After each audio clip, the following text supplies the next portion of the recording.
There is an image you have seen more times than your own face in the mirror. It hangs on the wall of every classroom. It opens on your phone screen every single time you look up an address. It is printed in books, in newspapers, on airport screens, on t-shirts. The entire planet has learned to look at this image and call it the truth. And that is exactly where the problem begins. Because this image is wrong. Not a little bit wrong in some corner nobody notices. Wrong in a huge, glaring way, right in the middle of the screen for more than 400 years.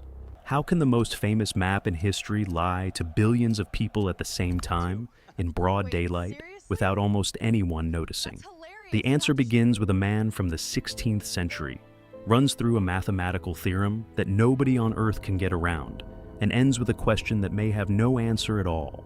Today we are going to show you exactly what your map is hiding and why Greenland has been fooling you your whole life. We are going to prove that this is not a mistake or an oversight, but something mathematically impossible to avoid. And we are going to reveal what nobody tells you. This distortion was never innocent. For centuries, it shrank entire continents inside your head and quietly shaped how the world decides who matters and who does not. Think of the world map you could draw with your eyes closed. The Americas over on the left, Africa in the middle, near the bottom, looking a little modest, Russia stretched like a long band across the top, and Greenland, white and enormous, dominating the upper corner, as if it were a continent all its own. This map has a name. It is called the Mercator projection, and it is, without any exaggeration, the most viewed image of the Earth in the entire history of mankind. When you open the map on your phone to find a street, it is a version of it called Web Mercator that appears on your screen. When a child points at a country on the classroom wall, it is the same map again. Most of the people who have lived on this planet in recent generations formed their mental picture of the world from this one specific drawing. And almost no one has stopped to ask a very simple question. What was this map made for? Because a map, deep down, is a tool. It was built to solve a problem. And when you discover what that problem was, everything changes. Because the job the Mercator projection was created to do has absolutely nothing to do with showing the real size of countries. In fact, it is almost the opposite. So if it was not made to show the size of things, what on earth was this map drawn for? The answer lies with a man named Gerardus Mercator, a Flemish mapmaker who lived in an age when drawing a map could land you in prison. In the year 1569, he published a world map with a long, ambitious title, something like A New and Expanded Description of the Earth, corrected for the use of navigators.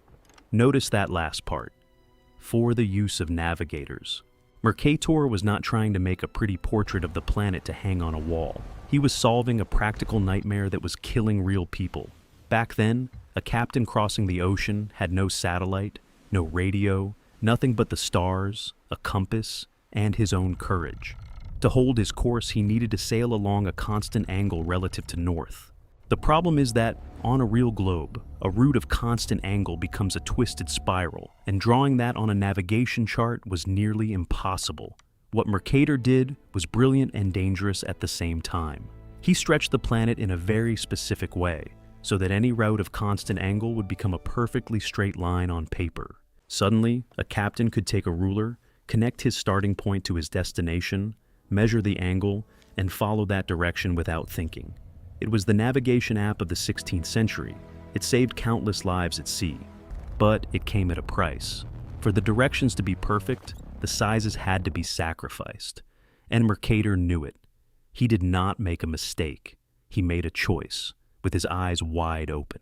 If you too have spent your entire life staring at this map without suspecting a thing, now is the moment to subscribe, because what comes next will change forever the way you see any map that crosses your path.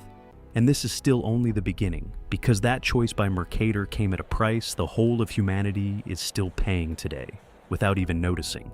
And the place where that price shows up most clearly is exactly that giant Greenland at the top of the map. Here is the rule your map never told you. On the Mercator projection, the farther you are from the equator, the more things swell up. Near the equator, the sizes are almost right. But as you move up toward the North Pole, or down toward the South Pole, everything starts to get stretched, bloated, exaggerated. And Greenland has the misfortune of sitting way up there, right next to the pole. That is why it looks monstrous, the size of a whole continent. Now, look at the real number. On the map, Greenland looks roughly the same size as all of Africa. Seems fair, right? Well, it is not. Africa is about 14 times larger than Greenland. 14 times. Greenland covers around 800,000 square miles. Africa is over 11.5 million. You could fit 14 Greenlands inside Africa and still have room to spare, and it does not stop there. Alaska, on your map, looks like it swallows the whole of Brazil. In reality, Brazil is almost 5 times larger than Alaska. Russia, which seems to take up half the world at the top of the image, is genuinely enormous, but nowhere near the size the map promises. Everything far from the equator was inflated. Everything near it was flattened. And the result is that, your entire life, you carried in your head a deformed version of the size of places, and you never knew. The obvious question then is this: if we know it is wrong, why not just draw a correct map with the right sizes and be done with it? That is the right question. And the answer is the point where this story stops being about a map maker and starts being about something much bigger. Some people look at all this and see a conspiracy. They say the wrong map is deliberate, a scheme to hide the truth about the world, to fool the masses, to cover up some secret about the real shape of the Earth. It is a seductive theory, the kind that fills hours of video on the internet. But the reality is at once simpler and more astonishing than any conspiracy ever invented. There is no hidden malice here. There is geometry. In the year 1827, one of the greatest mathematicians who ever lived, the German Carl Friedrich Gauss, proved something he himself found so important that he named it the remarkable theorem. He demonstrated, with mathematics no one has ever managed to knock down, that it is impossible to take the surface of a sphere and flatten it onto a plane without stretching, tearing, or deforming something. Impossible. Not difficult, not expensive, not laborious. Impossible, in the most absolute sense of the word. And you can test this in your own kitchen right now. Take an orange. Peel it carefully. Now, try to press that peel flat against the table until it is completely flat, without tearing at any point. You cannot do it. The peel cracks, folds, overlaps. The Earth is that orange.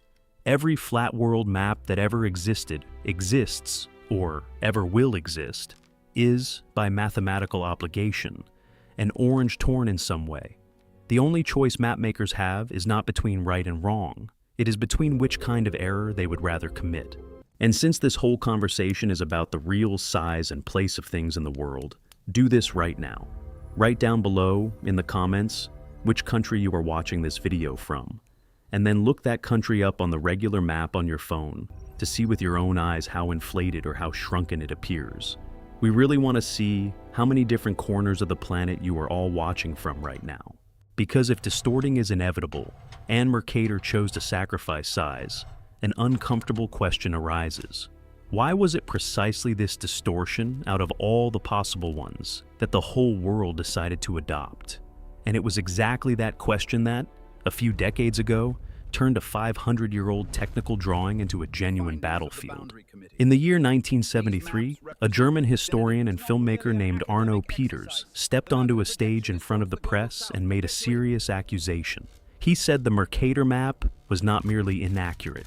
He said the map was a weapon. Peters presented an alternative, a map in which every country appears with its correct area, proportional to its true size.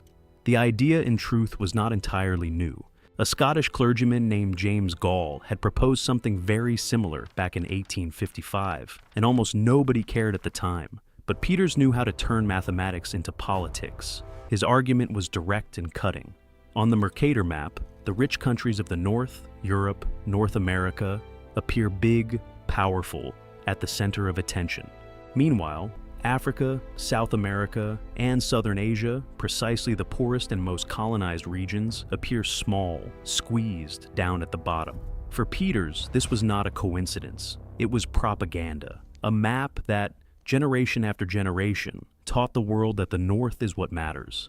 The fight caught fire and lasted decades, and it did not stay just in theory. In the year 2017, the public school system of the city of Boston in the United States made a historic decision and pulled the Mercator maps off the classroom walls, replacing them with equal area maps. The official reason was exactly that the children deserved to see the world at its true size.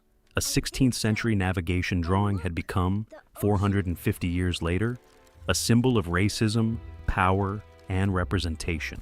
But here is the question, and I want your honest opinion in the comments. Was pulling the Mercator map out of schools correcting a centuries-old injustice? Or was it politicizing something that, deep down, was just geometry?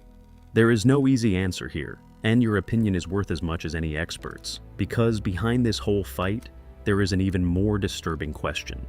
Did this distortion really change anything inside people's heads?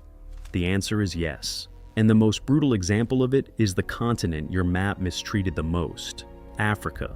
You probably know Africa is big, but it is almost impossible that you know how big. So, let me show you in a way you cannot forget. Inside the territory of Africa, you can fit, all at the same time, the entire United States, the whole of China, the whole of India, and still have room left over to slot in much of Western Europe on top. All of that, together, inside a single continent. That is more than 11.5 million square miles. Africa is so immense that the human brain refuses to believe it when it sees the numbers for the first time. And yet, on the map, the whole world used for centuries, it appears modest, contained, almost shy there in the middle. Now think about what that does to the mind of a child. Year after year, she looks at the wall and sees Europe looking huge and Africa looking small. She sees Greenland gigantic and South America shrunken. And without anyone ever saying a word, she learns a silent, powerful lesson. Because in the human mind, there is a very old and very dangerous shortcut. Whatever is bigger seems more important. Whatever takes up more space seems to carry more weight, more value, more relevance in the world. Entire generations grew up underestimating, without realizing it, the real size of continents where billions of people live. And that was the third thing we promised to reveal at the start. The hidden cost of the Mercator projection was never just a matter of inches on paper. It was a matter of who the world learned to see as big and who the world learned to see as small. Faced with damage like that, the way out seems obvious. Throw away the Mercator map and just use a map with the correct sizes, right? But this is where the story plays its last and cruelest trick. Because fixing the size does not fix the map. It only breaks it somewhere else. Remember the orange? Every time you press the peel to smooth out one piece, another piece cracks. With maps, it is exactly the same. Take the equal area map that Peters championed. It gets the sizes right, that is true. Africa finally appears immense as it should. But to achieve that, it stretches the shapes in a strange way. The continents become long, melted, pulled downward as if they were made of hot rubber. You gain the right size and lose the right shape. Other mapmakers tried compromises halfway. There is the Robinson projection, which gets nothing perfectly right, but errs a little bit in everything, on purpose, just to make the world look pleasing to the eye. There is the Winkle triple projection, which the famous National Geographic Society adopted in the year 1998, precisely because it is a beautiful balance between the errors. And there is one of the most impressive attempts of all, created by a Japanese architect named Hajime Narukawa. His map, awarded in the year 2016, is perhaps the most faithful to reality ever made, with sizes and shapes that are almost perfect. There is just one catch. It is so strange to look at, with the continents at angles that seem wrong, that almost nobody can use it day to day. Every attempt to fix the map ruins something else. Get the size right, lose the shape, get the shape right, lose the distance, get the distance right, lose the direction. There is no winner in this contest.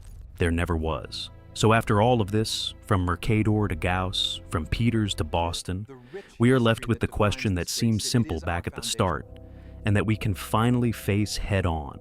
What, in the end, is the true map? And the answer, after this whole journey, is at once disappointing and beautiful. The only truly honest map of the Earth is not a map. It is the globe, a sphere. The only form capable of showing the size, the shape, the distance, and the direction of everything at the same time, without lying about any of them, is a ball, exactly like the real planet. The instant you flatten that ball to fit on a sheet, a wall, or a screen, you are forced to lie about something. There is no escape. Every flat map is, by definition, a choice about which truth you are willing to sacrifice. And when you understand that, the Mercator map stops being a villain and becomes something else. It does not lie out of malice. It lies about the size of places in order to tell the truth about the direction between them. That is what it was built for. For a navigator lost in the middle of the ocean, that was the only truth that mattered. The error was never in the map. The error was in taking a tool created for one very specific thing and treating it, for centuries, as if it were the faithful and definitive portrait of the world. And that opens one last door, far more unsettling. If the most obvious and most trusted image we have of the planet is, in truth, a distortion everyone agreed to ignore, then what else in the rest of life do we accept as obvious without ever questioning it? From a Flemish mapmaker trying to save navigators at sea, to a mathematician proving the Earth does not fit on paper. From a political fight in an American city, to an entire continent that shrank inside the imagination of billions of people. All because of a single drawing we look at every day and never question. And perhaps the greatest lesson of this story is this. To fit on a wall, the world has to be distorted. There is no other way. And when a distortion is repeated enough times, before enough eyes, for enough time, it stops looking like a distortion. It simply becomes what we learn to call normal. And so, we are left with the question that may be the most important of all. How many other maps are we carrying around? Not the ones made of paper, but the maps of ideas, of people, of the world, believing all along that they are reality, when in truth they are only the version that one day became convenient to draw. The next time you open the map on your phone and see that white giant Greenland up at the top of the screen, remember one thing. It is not the world that is like that. It is only the way we chose, 400 years ago, to flatten it.